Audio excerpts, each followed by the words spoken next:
This is a close-up of a chopping block countertop that I'm trying to restore. And this is the other side of the sink that I've been working on now for about 30 minutes. I started at 220 grit sandpaper. I went down to 120, and neither one of them seemed to really make any damage. So I reached for my 40 grit angle grinder attachment.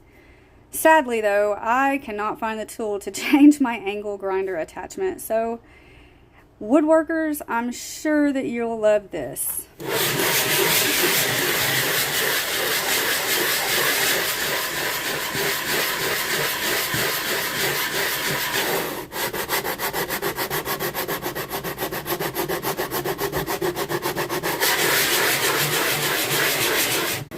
I really underestimated how hard it is to get mold out of wood.